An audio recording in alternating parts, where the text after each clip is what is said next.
سبحانك لا علم لنا إلا ما علمتنا إنك أنت الأليم الحكيم ففهمنا سليمان وكلنا آتينا حكما وعلما رب اشرح لي صدري ويسر لي أمري واحلل عقدة من لساني يفقه قولي لا حول ولا قوة إلا بالله العلي العظيم سبحانك اللهم وحنانيك ألم لا تنسني ولا تنسني الحمد لله أفضل الحمد اللهم صل على محمد وعلى آله وسائر النبيين والصالحين وسلم الموفقني واهدني وسددني واجمع لي بين الصواب والثواب وعذني من الخطأ والهرمان آمين.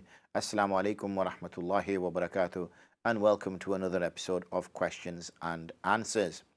I will be your host, they call it, don't they? I will be your host for the rough approximate hour that we have ahead of us, inshallah ta'ala, in which, well, questions and answers. You will call in with your questions and I will attempt my very best to give you some responses, or at least give you an idea of when you would get a response. So please call in on 01274 214 299.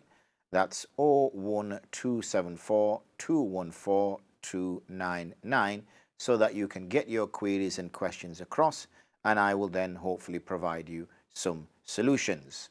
So make the use of it, make use of this program. It's an interactive one, so that at least you can literally pick your phone up, dial the number, and as soon as you go through our sort of help desk, you'll be plugged straight through into the studio, so you'll be able to raise your question and we will be able to hear you in the studio and give you a response.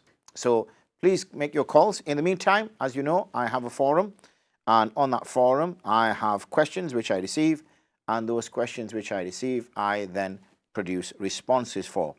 So let's go to some of these questions that we already have. Okay, so the first one we go to is the sisters group that we have here. Okay, there we go. Assalamu alaikum Mufti Sahab. I know from a previous question I asked about insects in makeup that it is classed as najis and not permissible to use. I have a product which, when inquired about, I've been told that one ingredient is derived from insects and used within the perfume in the product. I just wondered if it being within the perfume changed anything. Wa alaikum assalam wa rahmatullahi wa barakatuh. Sister, if I've already answered the question originally with regards to it being in makeup, then there wouldn't be any much different when it was, say, used in a perfume. With regards to any chemical changes, I am not obviously be able to answer that unless I know the process. And that would obviously require the information to be gathered, and once the information is gathered, to be able to then give you a response based on that. So if you take it on the value that you are adding najis to the whole process, then take it as a holistic answer. Jazakumullah khairan. Let's have a look at the next question. Assalamu alaikum wa rahmatullahi wa barakatuh. Someone traveled from UK to Pakistan on the 3rd of October and initially intended to return on the 18th, but then decided to extend the ticket till the 28th. Question 1. In the initial intention from the 3rd to the 18th, does he qualify to pray Qasr? Do we count the actual day of travel, i.e. 3rd and the 18th, because in total it's 16 days, but if I take out the actual days of travel, it's 14 days. Question 2. After he was there, decided to extend to 28th, will he still pray Qasr? So let's get a reply to this one. Wa alaikum assalam wa rahmatullahi wa barakatuh. You will include the days of travel because he is a musafir as soon as he gets out of the outskirts of his city. So here in Bradford, for those of you who know Bradford, when you're heading onto the motorway, then as soon as you get to the M606, then that is it. You are on the outskirts of your city, and therefore you will now pray Qasr Salah. So even if you stop somewhere on the M62, which is a route that some people take, going either west or east, either going towards Hull or going towards Leeds, and then obviously from there you can get onto the M1, then you would, and you stop there at the service station for whatever reason, you had a car puncture or you ran out of fuel, and it was Maghrib time, or Maghrib wouldn't matter, it was Isha time, and you wanted to pray it then since you stopped anyway, then you would pray 2 rakat. So you become a musafir or a musafira as soon as you get into the outskirts of your city. So you include the day of travel. Now, if the person is making intention to stay for 16 days, then obviously as soon as they arrive at the point then they will decide from that point whether it's 16 days. Okay, so if they get to their city in Pakistan or land in Pakistan, so they will be a musafir from, say, let's just pretend they set off from Bradford. So they set off from Bradford, outskirts of Bradford, they will be a musafir. On the flight, they'll be musafir, land in Islamabad, say, and then get on a taxi or a coach or whatever to drive to their city or district. Once they arrive to their city, district, and their home, and they're now intending to stay there, they will now count. Now, in your case, or in this case, they're going to stay there for 14 days. Because they're staying there for 14 days, then obviously they're not staying there for 15 and beyond, and therefore they still stay as a musafir, and then they get back on and return. However, if after a few days they decide, no, they're going to stay till the 28th, which adds a further 10 days, then from that point onwards, they will now start praying full, because obviously that's 10 days, and obviously I'm assuming that there's at least 5 days from the original 3rd to the 18th, and therefore that makes 15 days, so they now become a muqim. So they will now stop praying their qasr salah. If, however, they decide to, and then obviously they will return, and that will be it. So I hope that makes some sense to you. Last but not least, while praying salah, my 7-month-old baby crawls in front where I would do sajda. Is it correct if I stretch over her to do my sajda, or would it be better to move her out of the way and then do sajda? Will my salah break if I move her with one hand enough so I can place my head on the floor? Sister, if you search this group, you'll find that there's been lots of questions like that in the past that I receive, where women ask about children and prayer, particularly toddlers and babies. I always say this is really just about good planning. For example, Fajr prayer, there is a significant amount of time to pray Fajr. Unless you're getting up really near the end of Fajr time, then there isn't. Okay? Secondly, Dhuhr, there is a whole window for Dhuhr, a whole window for Asr. Maghrib, yes, it is afzal to pray within 10-15 minutes as soon as the sun has set. But again, the scope is there to pray literally up until Isha start time. And then Isha is quite long. So there's plenty of duration there. It's not like the lady has to go to, Jama'ah. So she knows approximately roughly when her child will sleep and when her child is playing. So she will plan her salah at those particular times. If for whatever reason it just so happens at that particular time the baby is having a tantrum, then again there should be some level of communication in the house that she should say, I'm now going to pray, so if the baby plays up, then please somebody collect her. Then either another sibling in the house or the husband should take responsibility. If that situation is not there either, then the fact that the baby is going to cry for a few minutes is not really going to do any harm to the baby for the woman to pray 2 rakats, 4 rakats, and then quickly tend to the baby. The fact that the baby is crawling around, I think that's dangerous anyway, because if there's hot radiators, if there's other dangerous items in the room, the baby could easily damage or hurt herself, or will crawl out the door and fall down the stairs. So I don't think it's a very safe thing to completely disconnect from your child, toddler baby, whilst you're praying salah, because whilst you're praying salah, your focus has to be on prayer. I find it difficult to focus on prayer if there's a little baby crawling around, because you're naturally going to see, where is she going? Or where is he going? Is he going to try to stand up on 2 feet? Are they going to hit their head on the corner of a table? Have they picked something up from the floor which they shouldn't be putting in their mouth? So many other situations. So I have answered this to sisters many, many times and explained this to sisters. As a bloke, I find it a little bit strange that I have to explain this, because, I saw this, obviously, observe this in terms of practically, in terms of how my wife raised our 3 children. So it's just literally, good management of time and working around things. So I hope that deals with that, inshallah. So whilst I've been answering those questions on the ladies forum, and before I jump onto the gents forum, we have a caller who's called in. So assalamu alaikum wa rahmatullahi wa barakatuh, dear caller. We have a caller who's called in. So assalamu alaikum wa rahmatullahi wa barakatuh. I think you might need to turn your TV off, because I can hear myself, which sounds really freaky. Just turn the volume down on your TV. Hello? Assalamu alaikum. Wa alaikum assalam. My brother. Yeah, I was just going to say, whatever device you're watching the show on, just turn the volume down, because I can hear the echo of myself coming back to me. All right, it's turned off now. Oh, Jazakallah khair, my dear. Gee. Yeah, so I'd like to ask about my auntie. Sure. She's very ill all the time. She's had corona before, and she also has like emotional and mental problems. So like wondering, is there like any like bad stuff done to her, like in terms of magic or like jinns and everything? Yeah, okay, Jazakallah khair for that.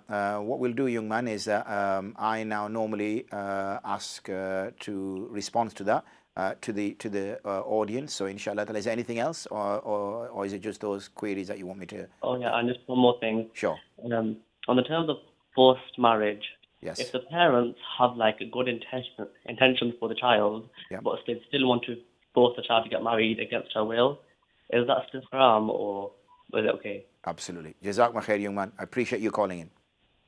All right, thank you. Okay, no problem at all. Assalamu wa rahmatullah.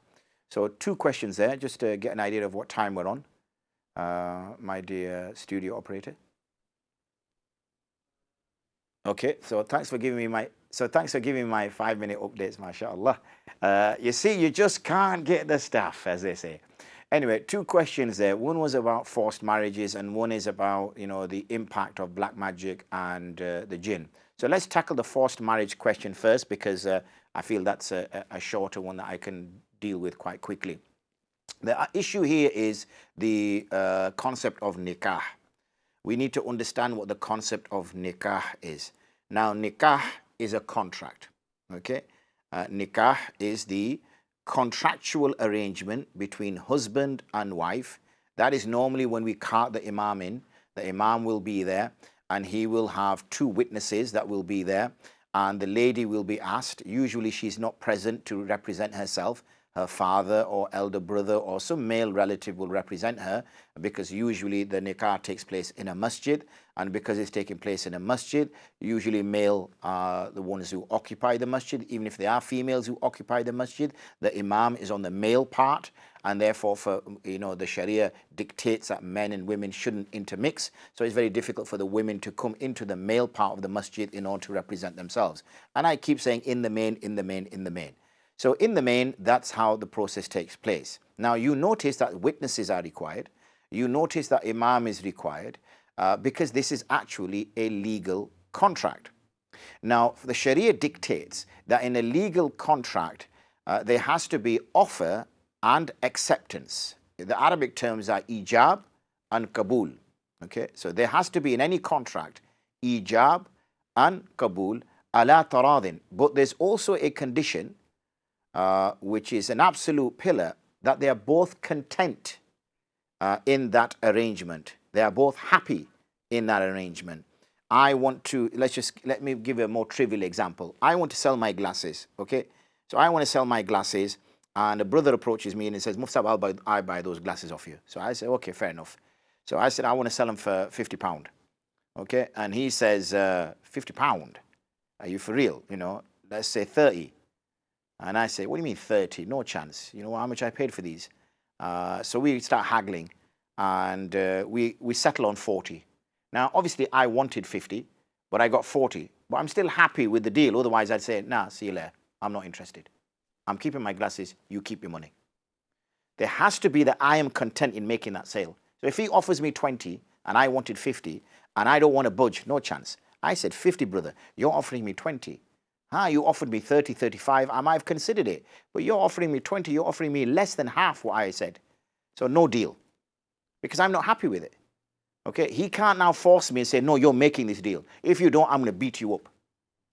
Okay, and if I've got a stick here, I'm going to hit you with this stick if you don't sell me that for £20. So I get scared now. So I think, oh, okay, how badly are you going to beat me up? Or I'm going to beat you until you can't, you don't know where you are. You're going to be, completely senseless. Now I'm fearing my life, okay? So I say, oh, here, give me £20. Now I take it to a qazi, okay, a judge, a Sharia judge. He will now annul that transaction. Why? Because that transaction wasn't done by choice. That transaction was done under force and duress. So similarly, I wanted to give you that example because we don't look at nikah as a contract. Because it involves 2 humans, and it involves a physical relationship, we see that as something separate to a contract. It is a contract, okay, whereby two people are entering into a contract. The woman will suggest that she is going to do X, Y, Z for the husband. The husband will say that he's going to do A, B, C for her. It's a mutually convenient, mutually beneficial arrangement. They both need the physical aspect of a woman and a man, respectively, but they also need other benefits. The woman, usually, again, in an Islamic environment, usually the male is the one who is the breadwinner. So the woman wants somebody to earn money for her. So that's on the husband. She wants a house. That's on the husband. She wants clothes. She wants food. She wants to be looked after. So that's on the husband. And the husband also has his needs, which is upon the wife. That's their agreement. So they make a mutual agreement. If a person is forced to do that, even if the parents think that this is good for you, you just don't realize it yet, but the girl is not happy, then yes, it is haram. We cannot force anyone. We can convince, we can debate, we can argue, we can lose our temper, we can get upset. Okay? But we cannot force a person to do it. Okay? Now, when we say force, we're saying that this person is made to say certain words. The lady, if she does not want to marry, she should just say, I'm not going to say ijab. I'm not going to say that. I'm not going to give permission to you, father, to carry out this marriage for me. Once she doesn't give permission to him, the imam will never carry out the marriage because he will ask the father and he will say that, have you spoke to your daughter? And the father will say, yes, I have. Have you got permission from her? The father will say, yes, I have. The imam will then say, who were your two witnesses that were there when you got this, permission from your daughter? And the two, he'll say, this brother and this brother were there. Imam will turn to these two chaps and say, okay, brother A, brother B, were you there when this brother asked his daughter get permission from her to marry her to this chap here based on this mahar? And if they say, yes, we were there, then that's upon them. One of the worst, they mention this deadly sins in the hadith. One of the worst deadly sins is to give a false testimony. This is one of the worst sins, to give false testimony. This is a virtual court where the contracts are being arranged, and if these two people lie because they're scared of this man or they're relatives of this man, and they come and lie in the court and say, yes, he did, when in actuality he never did, okay, then the sin is upon them. Now, let's just say the marriage happens and the lady suddenly finds out, hold on a second here, what do you mean I got married? I never gave you permission. She can now take her case to a Sharia council and say that I was forced into marriage, I've not even given my approval. Then they will collect these witnesses, discuss it, debate, whatever, and come to a decision. So it's not permissible to do. So we should ensure that when we are marrying our children off, that we get their happiness. Of course, parents want the best for their children. Of course, parents have their ideas of what they think is the best for their children. But we have to understand as parents, and I am a parent, that what is best for our child is also what makes them happy, what gives them contentment. It is that person who's going to live with that person for the next 50, 60, 70 years of their life. It ain't you. Okay, you're going to be dead in 10, 20, 30 years of your life. That person has to live. So if you really care for your son, daughter, if you really have love for your son, daughter, then find them somebody that's going to be compatible to them. And if you feel that the type of people that they're choosing they feel it's compatible to them, but you feel it's not compatible, then maybe you raised your son or daughter in a very different way, because clearly your message and your understanding of the way you see life and the way you want to live life has not had an impact on your child. They've chosen a different lifestyle. Now, you see, it's too late when you're 22, 23, 24, 25 years old, and now you suddenly say, well, I don't like the lifestyle you've chose. Well, hello, that conversation should have been had years ago, 7, 8, 9, 10, 11, 12 years old, 13 years old, 14 years old, 15 years old. That's when that conversation should have been had. Not when that person is now 22, 23, 24, 25 years old, and their ideas are now firm in their minds, and they know exactly what they want. So that's not really going to happen. And unfortunately, I hear to this day, not that many, but I still hear to this day, blackmail being used and pressure, emotional blackmail. Remember, even if there is all this emotional blackmail going on, if the girl says yes, then the nikah is valid. That needs to be understood. okay, because she has allowed herself to be manipulated into saying that she should not allow herself to be manipulated. She should say, no, I'm not going to marry that person at all. And that's it, and stick to her guns. You know, as we know, parents and loved ones and anybody else for that matter will use whatever, you know, pressure points that they can put on a person in order to get what they want out of that person. You know, a little child will come up to dad and smile and, you know, say, Abaji, please get me that. Please, Abaji. And the dad's heart will melt and he'll think, oh, yeah, okay, go on and get it. Now, obviously, that young child has used, you know, her charms towards her father, knowing my father's got a soft spot for me and he'll never refuse me.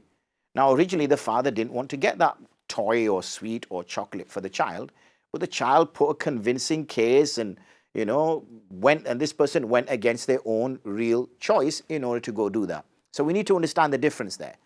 So the forced one is where they do the marriage without the lady or the chap even having any knowledge of it and having refused it. That nikah is not valid. Any other type of nikah where the lady does says, yes, oh, all right then that's like a deal. Like I said here, somebody comes for my glasses and they say £20. I said, nah, yeah, £20, no chance, that's not happening, it's £50. But he keeps talking to me, says, all right, have you got any other deals? Has anybody else offered anything for you? And I said, no. Well, there you go. You know, £20 is a good deal. Come on, you could have £20 right now. You could go could go get what you want, whatever. And eventually I come around to it. I don't want to fully agree. In a way, he's forced me, and I obviously make that sale. So that's that one, inshallah, in terms of, you know, being forced. But, you know, this is not something we should be doing. The other question with regards to jinn and black magic, I will touch upon that after our short break. So, inshallah ta'ala, please join me shortly. It's an interesting topic. Everybody's got their views on it. So I hope to share some details with you after the short break. See you soon. Assalamu alaikum wa rahmatullahi wa barakatuh.